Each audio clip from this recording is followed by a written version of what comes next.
Mesdames, Messieurs, l'année 2017 s'achève. Elle restera comme une année unique, et c'est grâce à vous. Vous avez fait bouger les lignes, vous avez fait bouger la France. En choisissant Emmanuel Macron pour diriger le pays, vous avez accordé votre confiance à un président proposant une vision et une cohérence. En lui donnant une large majorité, vous avez transformé le visage de l'Assemblée nationale en élisant une nouvelle génération d'hommes et de femmes qui n'avaient pour la plupart jamais fait de politique. En 2017, vous avez choisi l'optimisme et l'action plutôt que le pessimisme et les habituels renoncements. L'union plutôt que la discorde. Et vous avez choisi d'entendre la vérité sur l'état de notre société. Aujourd'hui, une majorité d'entre vous n'exprime qu'un seul souhait. Que ça marche enfin. Que l'on fasse avancer le pays tous ensemble, avec des valeurs parfois oubliées en politique. Le travail avant tout, la compétence partout et l'honnêteté dans l'esprit et dans le comportement. En 2017, notre pays a commencé sa transformation, sereinement, étape par étape.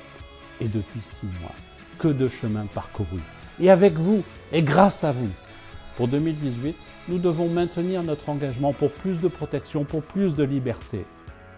Réforme de l'assurance chômage, de la formation professionnelle et de l'apprentissage. Nous agissons avec toujours le souci de justice, créant ainsi de nouveaux droits, mais aussi posant de nouveaux devoirs. Accueillir et garantir l'intégration de ceux auxquels nous devons l'asile implique aussi de faire respecter nos règles pour ceux qui n'ont pas le droit de rester en France. Portons notre juste part d'accueil, sans peur et sans faiblesse. Et nous ne laisserons personne contester la puissance protectrice de la laïcité. Alors, nous pourrons transformer la force de la peur en force pour la France. Depuis 6 mois, jour après jour, le président de la République restaure l'image de la France dans le monde et défend notre vision du projet européen. Le Parlement, le gouvernement transforment le pays avec cohérence et méthode. Mais, personnellement, ce que j'ai ressenti de plus fort en 2017, c'est cette envie d'y croire que les Français ne partageaient plus et qu'ils expriment à nouveau.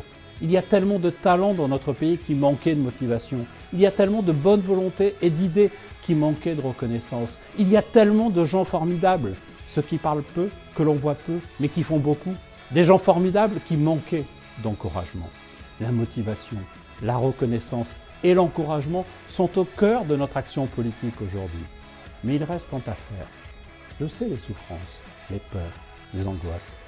Si longtemps mère, je sais que derrière chaque chiffre, chaque statistique, il y a une femme et un homme en souffrance. Et jamais nous ne devons baisser les bras ou nous contenter de mots ou de pansements.